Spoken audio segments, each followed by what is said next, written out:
Hi there, I'm Dr. Lobotomy. Let's get that brain working. This is going to be very easy. I just got to stick this very sharp object in your brain through your eye. And you know what they say? You need a brain to make an omelet.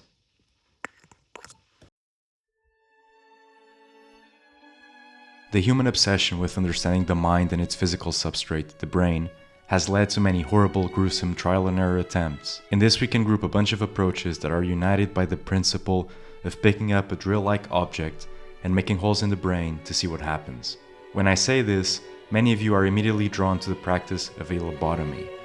However, even before the first lobotomy, overcoming the skull to see what's up was already happening through the practice of trepanning. The idea here was to drill holes into skulls to release evil spirits. But going back to the lobotomy, or as originally named by my compatriot Attribution-ShareAlike as leucotomy, the procedure involved surgeons drilling twin holes in the skull at the top or the sides and sliding a razor-sharp leucotome, which is a surgical instrument, into the brain and then sweeping it side to side like a windshield wiper on a rainy day and snipping the white matter highways that connected the frontal lobe to the rest of the brain highway. According to Attribution-ShareAlike, neurotic or psychotic patients were stuck in their condition due to stubborn neural circuits. Therefore, Attribution-ShareAlike, as he stated, decided to sever the connecting fibers of neurons in activity.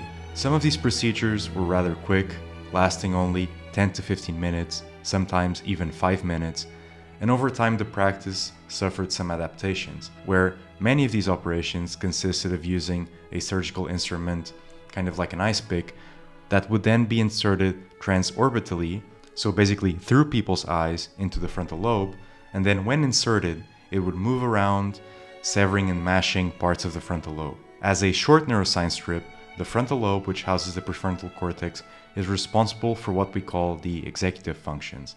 These are highly complex brain functions that essentially defines us as humans. The prefrontal frontal lobes were therefore targeted because they were believed to contain the fixed pathological neural circuits responsible for personality, higher emotions, and severe psychiatric symptoms such as agitation, anxiety, and obsessions. And so severing the white matter connections was expected to break these loops and calm patients.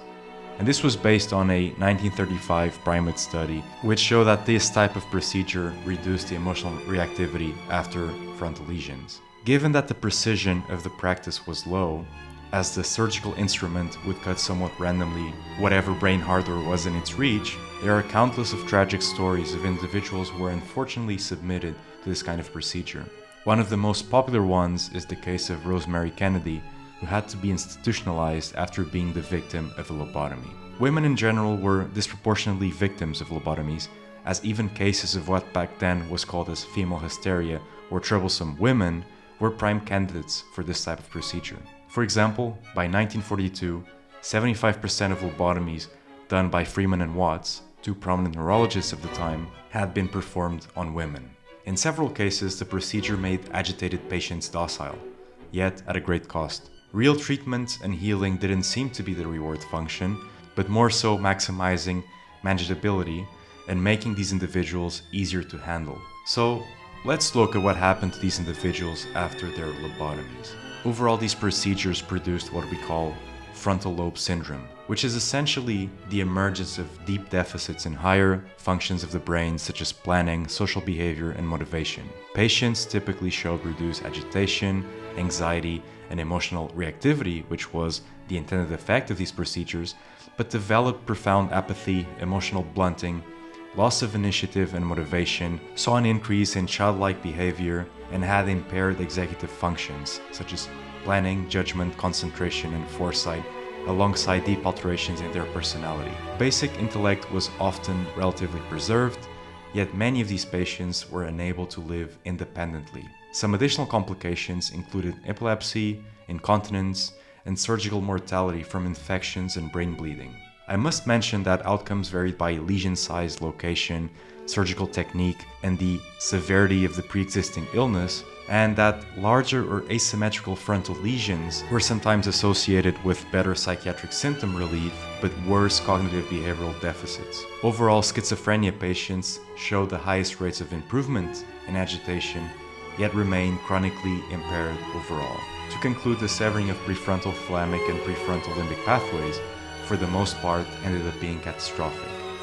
That being said, complex disorders such as those in psychotic spectrum, like schizophrenia and bipolar disorder, had no effective treatment option at the time of these interventions. Individuals who suffered from these conditions would simply be put in mental asylums and imprisoned for life in terrible conditions. This of course doesn't justify the horror of the lobotomy practice, but it should make us grateful to live in a day and age where, although we do not have a definitive and 100% effective treatments for these disorders, some significant progress has been made. In the case of lobotomies and similar interventions, eventually with the emergence of antipsychotics in the 50s, such as chlorpromazine, and the piling amount of evidence that a lobotomy-like practice was not only ineffective but inhumane, this horror show started to reach its credit section. In general, the tale of the lobotomy just shows us how terrible things can get and how horrifying the progress and history of science can be. And it should also make us question what practices we are implementing today